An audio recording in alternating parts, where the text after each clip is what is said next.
Que a paz de Jesus esteja nos nossos corações, amados e amadas, nesse ato denominado amado e amada, a Igreja Novo Reino de Deus, as servas do Senhor, as crianças do mundo, aqueles que não ouvem o Evangelho nos quatro cantos da terra, que será levado a todos que necessitam. Iremos pregar nessa manhã de sexta-feira sobre Eu sou o caminho, a verdade e a vida, para aquelas religiões que cultuam ídolos, santos, milagres de santos. O único caminho é Jesus. Essa pregação, o Divino Espírito Santo fez questão de pregar para aqueles que necessitam da verdade e não de certas religiões. O Evangelho, evangelizar, exortação e falar em línguas. Essa é a nossa pregação de hoje, segundo o Divino Espírito Santo, que nesse momento me concedeu a palavra para dirigir a vocês, amados e amadas, nesse momento. Eu sou o caminho, a verdade e a vida. Jó capítulo 14, verso 1 e 12. O Evangelho de João 14, 1 e 2, 1 e 12, é conhecido como a promessa de Jesus sobre a morada do Pai e sua identidade como o caminho, a verdade e a vida. Para fazer essa reflexão profunda sobre essa palavra, vamos dividir em partes e analisá-las em paralelo com questões sociais atuais.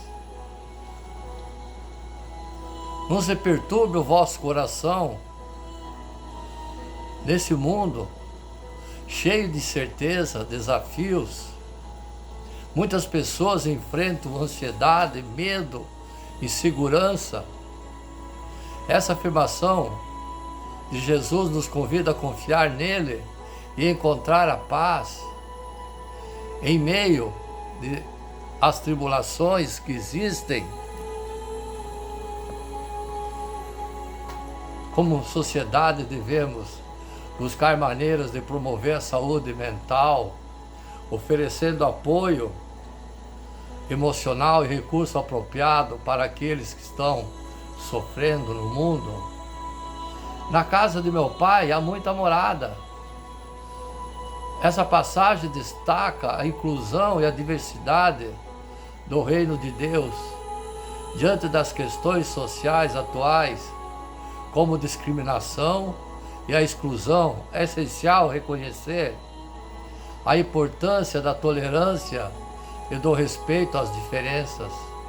Devemos trabalhar para construir uma sociedade inclusiva, acolhedora para todos, independente de sua origem, raça, religião, orientação sexual. Eu sou o caminho, a verdade e a vida.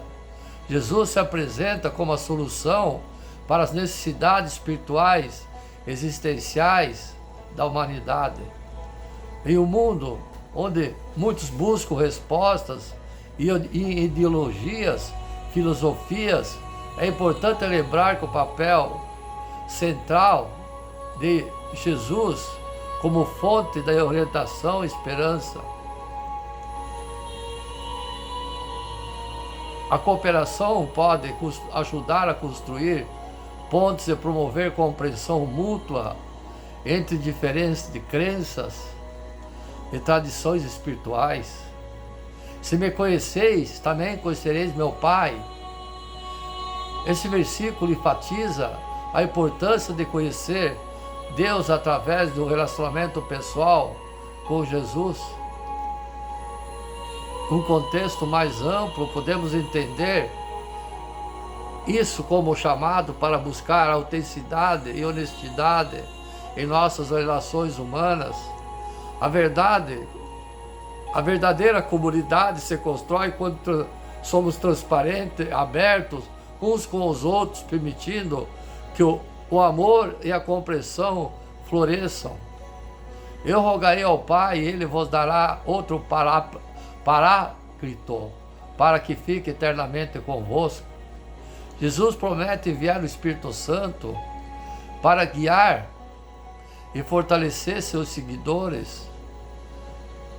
Isso nos lembra da importância de buscar a sabedoria e orientação em nossas decisões. Podemos nos inspirar no exemplo do Espírito Santo e trabalhar junto para promover a justiça, a paz, a unidade em nosso meio, nossa comunidade e no mundo. Crede-me, eu estou no Pai e o Pai está em mim.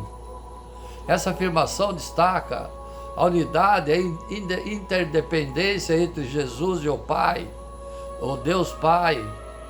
No mundo atual, enfrentamos muitos desafios que exigem cooperação, trabalho conjunto. A unidade entre Jesus e Deus nos convida a formar alianças, parcerias para enfrentar questões sociais complexas, como mudança climática, desigualdade econômica e divisões políticas. Se não o quereis crer por causa de minhas palavras, crede-o, ao menos por causa das minhas obras. Jesus enfatiza a importância das ações como um testemunho de sua identidade e missão. Em nossa sociedade também somos chamados a viver de acordo com nossos valores e crenças. As ações falam mais alto que a palavra e devemos nos esforçar para ser exemplo de justiça, amor e compaixão em nossas vidas diárias. Em verdade eu vos digo, aquele que crê em mim fará também as obras que eu faço e fará ainda maiores do que estas. Essa promessa, Jesus oferece esperança e encorajamento para aqueles que buscam fazer a diferença no mundo. Ele nos desafia a não apenas seguir o seu exemplo, mas também ir além, realizando obras ainda maiores. Para enfrentar as questões sociais atuais, é essencial que cada um de nós assuma a responsabilidade de agir e fazer a diferença em nossas comunidades e no mundo. Jesus nos encoraja a seguir o seu exemplo e a realizar ações concretas de amor e serviço ao próximo. Em relação às questões sociais atuais, isso nos desafia a enfrentar a desigualdade, a pobreza, a violência e a injustiça. Devemos nos empenhar em construir um mundo mais justo e compassivo, onde cada pessoa seja tratada com dignidade, respeito.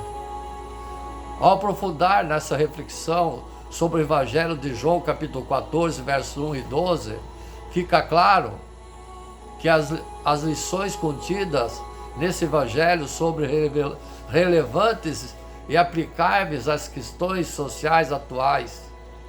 A mensagem de Jesus nos chama a confiar nele como fonte de paz e verdade, a buscar a unidade e cooperação em nossos esforços e a viver nossos valores através de ações concretas de amor e serviço ao próximo. Ao fazer isso, podemos contribuir para a construção de um mundo mais justo, inclusivo e compassivo para todos. Em resumo, o Evangelho de João, capítulo 14, verso 1 e 12, nos convida a confiar em Jesus como o caminho para a paz, a verdadeira verdade e a vida, e trabalhar junto para criar uma sociedade mais justa, inclusiva e amorosa através do diálogo, da compreensão mútua e do compromisso com ações concretas. Podemos enfrentar os desafios sociais atuais e construir um futuro para todos nós.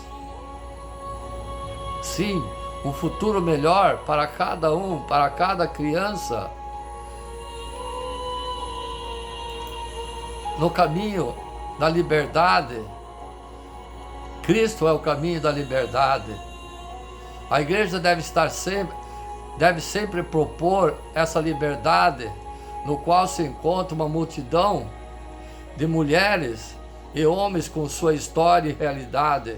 Não cabe, pois, à igreja levantar muros para impedir algumas pessoas de caminhar. Cabe a ela, no entanto, construir pontes para facilitar o acesso à estrada e atravessar as torrentes da vida.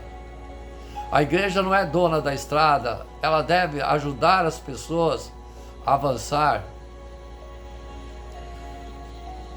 Sim, amados e amadas, atenção sobre o que Jesus disse: eu sou o caminho, a verdade e a vida. A confiança começa a tranquilizar os cristãos. João começa a tranquilizar os cristãos da sua comunidade que sofre perseguições e esperam em vão o retorno de Jesus em sua glória. Não se perturbe o vosso coração, tende fé em Deus, tenha fé em mim. Jó capítulo 14, verso 1. A morte não pode ser o fim de tudo. De sorte que, se Jesus morreu, porque partiu, é para nos preparar um lugar na casa do Pai. E nessa casa do Pai há lugar para todo mundo lá. Lá há lugares para todos nós. Ninguém é excluído. Pôr-se a caminho. Para chegar à casa do Pai, basta simplesmente pôr-se ao caminho, sem saber para onde nos leva, ou para onde vou. Vós conheceis o caminho. Jó capítulo 14, verso 4. É muito estranho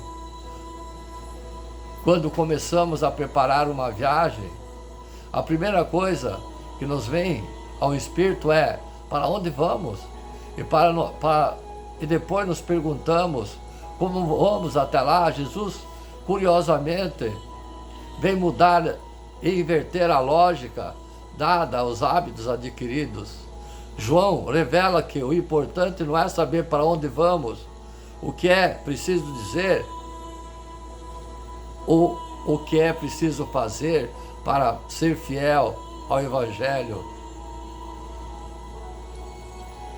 É urgente não atingir o objetivo. Urgente não é atingir o objetivo. O verdadeiro objetivo é estar sempre a caminho. É por isso que o Senhor Senhor, nós não sabemos para onde vais, disse Tomé. Como podemos conhecer o caminho? Jó capítulo 14, verso 5. Jesus simplesmente responde: eu sou o caminho, a verdade e a vida. Ninguém vai ao Pai senão por mim. Jó capítulo 14, verso 5. Um caminho a ser descoberto. O caminho não está traçado antecipadamente. Se fosse o caso, seria um atentado à liberdade. É caminhando que se descobre o caminho. Para onde vão os cristãos? Eles simplesmente vão, eles caminham, eles estão no caminho. Os de idade mais avançada, como os mais jovens, as crianças, com os adultos, todos estão a caminho. Cada qual com o seu passo, cada um com sua história, cada um com suas dúvidas e questionamento. E é bem assim, porque se tivéssemos a certeza de estar no caminho certo e a pretensão de conhecê-lo antecipadamente, nós adoeceríamos em nossa certeza, nos obstinaríamos em nossas verdades feitas e recusaríamos a liberdade. Quando os caminhos já estão traçados, tornam-se rapidamente prisões, porque não são mais que slogan, fanatismo, sistema de doutrinas. Esse caminho está traçado, mas o homem perdeu a sua humanidade porque foi traçado a renunciar à sua liberdade. Um caminho de liberdade. João diz no Evangelho: o caminho não é uma doutrina, é uma pessoa, é alguém, é o próprio Jesus. Nos seus discípulos somos a imagem, a sua imagem, aqueles que garantem a sua presença hoje. Jesus disse que é o caminho, a verdade e a vida. A aliança da palavra diz simplesmente que a verdade não pode ser uma torre onde se isolar, nem uma cidade a defender. A verdade é um caminho. Isso é o percurso, trajeto, uma passagem aberta. Amém, amados e amadas? Jesus disse: eu sou o caminho, a verdade e a vida. Enquanto estava confortando seus discípulos acerca da sua partida iminente, os discípulos estavam tristes, preocupados, perplexos com a informação de que Jesus estava de partida para o lugar que naquele momento eles não poderiam acompanhá-lo. Jesus então lhes disse que deixasse de estar preocupados, turbados de coração. Ele estava indo para a casa do seu pai e aquela separação não seria definitiva. Na verdade, era exatamente o contrário disso. Sua partida seria necessária para que em breve eles também pudessem estar na casa do Pai, juntamente com ele. Saiba mais sobre o significado dessa palavra lendo a Bíblia, amados e amadas. Na casa do meu Pai há muitas moradas. Após dizer o que haverá um lugar na casa de meu Pai para eles, os apóstolos, Jesus disse: e vocês conhecem o caminho para onde estou indo. João capítulo 14, verso 4. Jesus disse isso, pois anteriormente, durante 3 anos, ele já havia se revelado como sendo o caminho para o Pai. João capítulo 8, verso 19. No entanto, Tomé, talvez representando também os demais discípulos, diz a Jesus que eles não sabiam para onde ele estava indo, e muito menos qual era o caminho para lá. João capítulo 14, verso 5. Essa pergunta de Tomé se harmoniza com o fato de que frequentemente os discípulos demoravam a entender o ensino de Jesus. Muitas vezes eles interpretavam mal as palavras do Mestre. Todavia Jesus responde a Tomé de forma bastante clara e direta: eu sou o caminho, da verdade e a vida. Ninguém vem ao Pai senão por mim. João capítulo 14, verso 6. Ao dizer eu sou o caminho, a verdade e a vida, Jesus não apenas indica qual é o caminho para a casa do Pai, mas se revela explicitamente como sendo Ele próprio esse caminho. A expressão eu sou o caminho significa que Ele é Cristo, o único mediador entre Deus e seu povo. Atenção, amados e amadas, olha o que Jesus disse. Ele disse que Ele é o único mediador entre Deus e seu povo. Tem religiões que pedem milagre de santos, vários santos, ídolos. Nada é realizado, porque o único é Ele que faz milagre e leva os seus pedidos de milagre a Deus. Ninguém mais. Jesus é tanto o caminho e a verdade para Deus,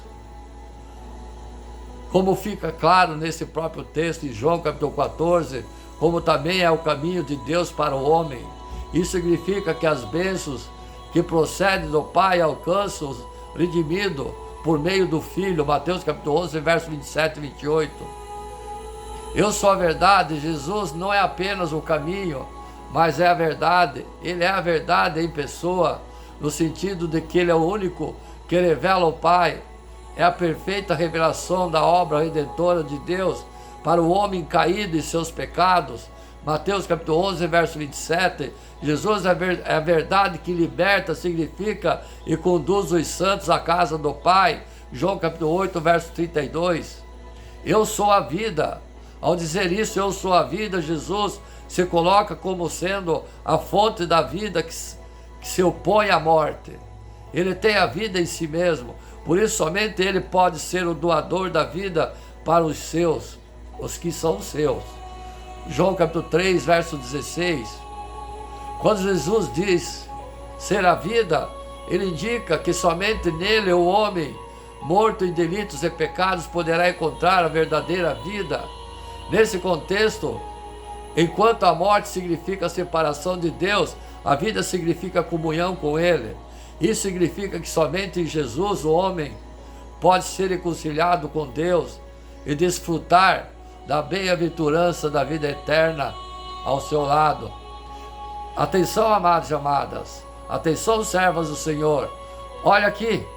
Ninguém vem ao Pai senão por mim. Eu vou repetir novamente. Ninguém vem ao Pai senão por mim. Não é Maria, não é São Pedro, não é São Paulo, não é São Sebastião, não é Arcanjo Miguel, não é Arcanjo Gabriel. Ninguém, somente Ele, Yoshua Mashiach, Jesus Cristo. Ninguém vem ao Pai senão por mim. Após dizer isso, eu sou o caminho, a verdade e a vida, Jesus conclui dizendo: ninguém vem ao Pai senão por mim. Essa declaração é o resultado natural. Ela indica o como os homens são absolutamente dependentes de Cristo com relação à comunhão com Deus. Em outras palavras, não existe nenhuma verdade redentora à parte de Cristo. Não há nenhuma esperança da vida eterna longe dele e nenhum caminho capaz de levar o homem à casa do Pai. Não há outro Cordeiro de Deus que tira o pecado do mundo. Não há outro sacrifício que apazigua a santa ira de Deus. E também não há outro nome pelo qual importa que sejamos salvos. Jesus é absolutamente o caminho, a verdade e a vida. E definitivamente ninguém chegará ao Pai senão através dele. Repito, e definitivamente ninguém chegará ao Pai senão através dele. Não são santos, não é Maria, não são ninguém a não ser Yoshua Mashiach, Jesus Cristo. Você não ativou esse recurso. Toque no botão agora. Copiaram, amados e amadas? Explicando a frase, o significado: eu sou o caminho, a verdade e a vida. A verdade torna o homem livre, a vida produz comunhão. Assim, quando Jesus revela a verdade redentora de Deus que liberta os homens da escravidão do pecado, e quando concede a vida que produz comunhão com o Pai, então Ele, sendo o caminho, Ele próprio é quem leva os redimidos para junto do Pai. Amém, amados e amadas? Jesus é o caminho, a verdade e a vida. Ele deu sua vida por nós, para que nós fôssemos perdoados, redimidos do pecado. Vamos agora adentrar. O que é o Evangelho? Atenção, servas do Senhor, levitas, profetisas. O que significa Evangelho? O que é o Evangelho de Jesus Cristo? Desde a queda do homem, um plano de resgate estabelecido no princípio foi revelado à humanidade. Ao comerem do fruto da árvore do conhecimento do bem e o mal, Gênesis capítulo 3, verso 1 e 7, Adão e Eva tornaram-se pecadores por natureza, sem nenhuma condição de autojustificação ou redenção do seu erro. O ser humano estava condenado à morte eterna por causa da sua rebelião contra Deus. Mas Deus não abandonou seus filhos. Ainda no Éden, em meio à explicação dura realidade de Adão, Eva e todos os seus descendentes teriam que viver, o Pai anunciou a razão pelo qual eles seriam destruídos.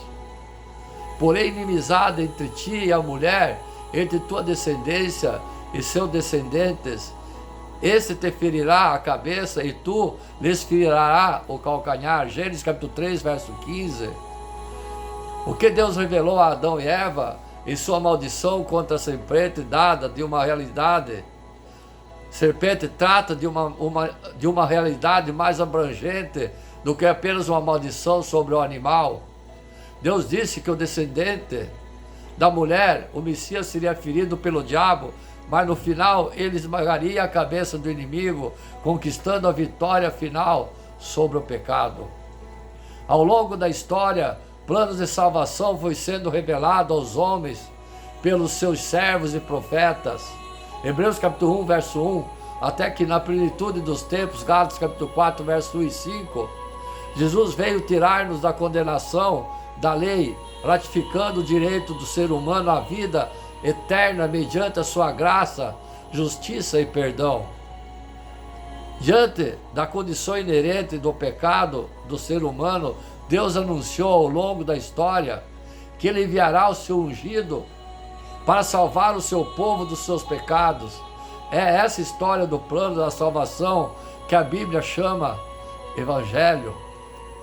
O termo Evangelho, atenção levitas, vem do grego Eugelion, que significa boas novas. Era usado genericamente para relatar boas notícias a alguém. Foi usado por Jesus e depois adotado pelos apóstolos, que relataram em seus evangelhos a vida de Jesus como o cumprimento das profecias a respeito do Messias do Antigo Testamento. Ou seja, a vinda do Messias na pessoa de Yeshua Mashiach era a boa notícia de todas as promessas a respeito da salvação do homem estavam se cumprindo. Marcos, em seu evangelho, Marcos capítulo 1, verso 1 e 11, assinala que o batismo de Jesus e a descida do Espírito Santo deram início ao seu ministério de salvação, que durou 3 anos e meio sobre a terra, e depois deveria ser conduzido pela cristandade ao longo dos séculos até hoje. Antes da manifestação de Jesus, cada animal sacrificado a Deus pelos patriarcas do Antigo Testamento e posteriormente os judeus era um símbolo evangélico que apontava para o perfeito e suficiente sacrifício substitutivo de Jesus para o pagamento dos seus pecados. A transgressão da lei de Deus resultou em condenação do transgressor, e o preço exigido era a morte eterna. Romanos capítulo 6, verso 23. Porém, Jesus assumiu entre si a responsabilidade pelo pecado e ofereceu-se a si mesmo como sacrifício expiatório, para que todo que nele crê não pereça, mas tenha a vida eterna. João capítulo 3, verso 16. Sua morte, portanto, era a ratificação da promessa de Deus de resgatar e salvar o homem dos seus pecados. A igreja, aliás, a graça do Evangelho não exclui a vontade de Deus expressa sua lei. O pecado se define pela lei, Êxodo capítulo 20, verso 1 e 17, Deuteronômio capítulo 5, versos 6 e 21. Jesus veio para cumprir a lei no sentido de levar a sua obediência à essência, cumprindo com perfeição todos os requisitos legais, tudo o que a lei demanda, como resultado da sua vida perfeita, de seu sacrifício expiatório e ressurreição. Hoje ele oferece gratuitamente sua perfeita justiça ao pecador. A única condição para se receber tal justiça é ter fé em Jesus, crer que ele morreu pelos nossos pecados. Continuamente consagrados a Jesus, somos moldados pelo Espírito Santo e transformados à imagem de Deus, segundo Coríntios capítulo 3, verso 18, para viver uma vida de amor, santidade e obediência aos seus mandamentos. Porquanto a graça de Deus se manifestou salvadora, todos os homens, educando-os para que, renegados à impiedade e às paixões mundanas, vivamos no século presente, sensato, justo e piedosamente aguardando a bendita esperança e a manifestação da glória de Deus e o Salvador Jesus, o qual a si mesmo se deu por nós a fim de redimirmos de toda iniquidade e purificar para si mesmo um povo exclusivamente seu, zeloso de boas obras. Tito, capítulo 2, verso 11 e 14. Viver o Evangelho é crer no sacrifício expiatório de Yoshua Mashiach, ter a consciência do perdão e depender totalmente de Deus e de sua provisão para nos salvar. O resultado da salvação são os frutos da graça, dom de Deus, amor, justiça e obediência às suas leis. Gálatas capítulo 5, verso 22. Se em algum momento a caminhada cristã houver um afastamento de Deus e a sua palavra, é urgente voltar-se para Ele com a fé e arrependimento, tendo a certeza de que podemos achegar confiadamente ao trono da graça, a fim de recebermos misericórdia e acharmos graça para o socorro em ocasiões oportunas. Hebreus capítulo 4, verso 16. O termo evangelho foi adotado pelos apóstolos como anúncio ao mundo sobre as boas novas da salvação de Jesus. Essa mensagem deve ser comunicada sem distorção. Segundo Coríntios capítulo 4, verso 2, Jesus ordenou aos seus seguidores que o evangelho fosse pregado a todo mundo. Mateus capítulo 28, verso 19 e 20. Pregar o evangelho faz bem para o mundo sofredor, por levar a salvação a quem está perdido, mas também faz bem a quem prega, pois o torna mais forte e resistente contra o pecado, ao mesmo tempo que reafirma diariamente a salvação em Yoshua Mashiach. Não podemos cair no erro de achar que, uma vez salvos por Cristo, estamos salvos para sempre. Por isso, devemos buscar a Deus diariamente e reconsagrar a nossa vida a Ele.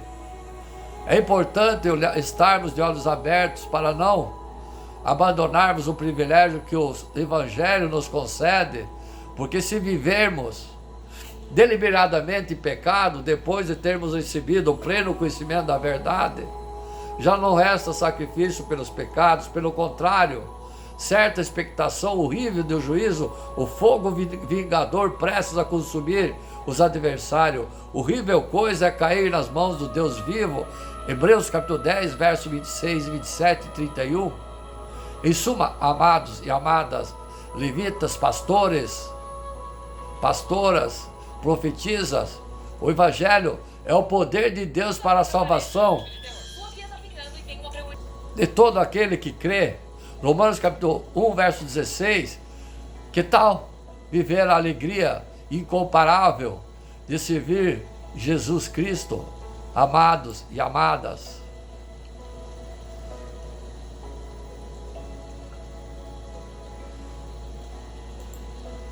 Sim, nós temos que pregar a palavra, ouvir a palavra e praticar a palavra. O que significa evangelizar? Os tempos atuais estão marcados por televisão, marketing, enfim, todas as coisas do mundo. Começamos a duvidar daqueles que nos prometem algo bom. Nesse contexto do verbo evangelizar, no Novo Testamento, pode trazer-nos algum receio? Temos vergonha de propor a nossa fé a outra pessoa, como se estivéssemos de tentar vender algo? Estamos tão preocupados em respeitar os outros que não queremos dar a impressão de que tentamos impor nossas ideias ou convencê-los, especialmente quando se trata de uma questão tão íntima como a da confiança de Deus. Mas será que sabemos realmente o que o Novo Testamento quer dizer? Evangelizar. Evangelizar. Anteriormente falamos sobre o Evangelho, agora sobre evangelizar. Em grego, o verbo é utilizado para resumir a expressão anunciar boas notícias. Alguém que é evangelizado é basicamente alguém quem foi dado a conhecer. Pode ser usado para anunciar o nascimento, um armistício ou um novo líder. Não tem por si só um significado religioso. No entanto, E apesar de ser quase um lugar comum, foi essa palavra escolhida pelos cristãos para descrever o aspecto mais precioso da fé, o anúncio da ressurreição de Cristo. O que é interessante é que gradualmente a palavra perdeu o seu complemento. Não se dizia dar a conhecer alguém a ressurreição de Cristo, mas simplesmente evangelizar alguém. Além de ser para poupar o tempo ou desaparecimento do complemento, tem também um significado mais profundo. Para os cristãos, proclamar a boa nova, a ressurreição de Yeshua Mashiach, não é falar de uma doutrina que deve ser decorada ou de aspecto sapiensal para ser meditado. Acima de qualquer outra coisa, evangelizar significa ser testemunha de uma transformação que ocorre dentro do ser humano. Pela ressurreição de Cristo, já se iniciou a nossa própria ressurreição, ao mostrar o respeito infinito por todos aqueles que encontrou visível nas escuras que encontramos nos evangelhos, ao assumir o lugar mais baixo para que, desse modo, ninguém pudesse estar abaixo dele. É o significado do seu batismo. Jesus Cristo devolver o valor e dignidade a você pelo batizado. Mais do que isso, Jesus esteve conosco na morte para que nós possamos estar perto dele na comunhão com o Pai. Com essa admirável permuta de dom, descobrimos que somos plenamente aceitos por Deus, plenamente acolhidos por Ele, tal como somos. Os cristãos dos primeiros séculos resumiram tudo isso, dizendo: Deus tornou-se homem para que o homem se pudesse tornar Deus. Repito, Deus se tornou homem para que o homem se pudesse tornar Deus. Evangelizar não significa, portanto, em primeiro lugar, falar de Jesus a alguém, mas a um nível muito mais profundo, fazer com que essa pessoa perceba o valor que tem para Deus. Evangelizar é comunicar essas palavras de Deus para que surjam 5 séculos antes de Cristo. És precioso aos meus olhos, eu estimo-te e amo-te. Isaías capítulo 43, verso 4. Desde a manhã da Páscoa sabemos que Deus não hesitou em dar-nos tudo para que nunca nos esqueçamos do nosso valor. Podemos evangelizar alguém ao mesmo tempo que respeitamos a sua liberdade? Fazer com que a pessoa perceba o seu valor para Deus não é uma opção. Tem muito lixo no seu telefone. Paulo chega mesmo ao ponto de dizer: ai de mim se eu não evangelizar. Eu digo mesmo, ai de mim se eu não evangelizar. 1 Coríntios capítulo 9, verso 16, eu pediria às profetisas, às pastoras, às profetisas e às levitas, diga ao seu lado: ai de mim se eu não evangelizar. Amém? Paulo, a evangelização surge como consequência direta da sua ligação com Cristo. Pela sua ressurreição, Cristo une a Deus de um modo inseparável, mas ninguém se pode sentir excluído dessa união, e ao mesmo tempo a humanidade já não se encontra fragmentada. Desde a ressurreição pertencemos uns aos outros. No entanto, a questão mantém-se: como podemos anunciar a boa nova a quem não conhece nada de Deus e parece nada esperar de Deus? Primeiro de tudo, pela nossa própria ligação com Cristo. Paulo disse: vós revesti-vos de Cristo, Gálatas capítulo 3, verso 27. A evangelização apela a que comecemos por nós próprios. É sobretudo com a nossa vida e não com palavras que damos testemunho de realidade da ressurreição. Assim posso conhecê-lo a Ele na força da sua ressurreição e na comunhão com os seus sofrimentos, conformando-se com Ele na morte, para ver se atinge a ressurreição entre os mortos. Filipenses capítulo 3, verso 10 e 11. É pela nossa certeza, pela nossa alegria serena em saber que somos amados por toda a eternidade, que Cristo se torna credível aos olhos daqueles que não o conhecem. Porém, há situações em que as palavras são necessárias. Pedro diz isso. Muito bem, estáis sempre dispostos a dar razão da vossa esperança a todo aquele que vos lá pede. 1 Pedro capítulo 3, verso 15, é claro que falar de um amor íntimo requer muita sensibilidade e por vezes é difícil encontrar as palavras corretas, especialmente em situações em que a fé é fortemente posta em questão. Jesus tinha consciência disso e disse aos seus discípulos: quando vos levarem as autoridades, não vos preocupeis com o que haveis de dizer, pois o Espírito Santo vos ensinará no momento próprio o que deveis dizer. Lucas capítulo 12, verso 11 e 12. Porque Cristo se revestiu da nossa humanidade e nós nos revestimos de Jesus. Nunca deveríamos ter medo de não saber como falar. A vocação cristã de acolher todos sem discriminação, em detrimento de escolher apenas aqueles que amamos, tem em si uma generosidade que é tocante e mais do que isso, que cobre o outro com a vida de Cristo. Enquanto servos, partilhamos do nosso manto com aqueles a quem servimos, a semelhança de Cristo, do próprio Cristo, quando lavou os pés dos seus discípulos, tirou o manto. João capítulo 13, verso 4, é acima de tudo a gratuidade dos nossos atos que falará por nós e que dará autenticidade às palavras que proferimos. Amém, amados e amadas? Então nós devemos pregar a palavra com fé, com cânticos, com meditações, lendo a Bíblia e tudo mais. Essa é a palavra que nos motiva, que nos dá a certeza da vida, pois a aspiração de Deus escrito nela pelos seus filhos, profetas e sábios. Continuando então, amados e amadas, no segundo vídeo, em nome de Jesus. Amém.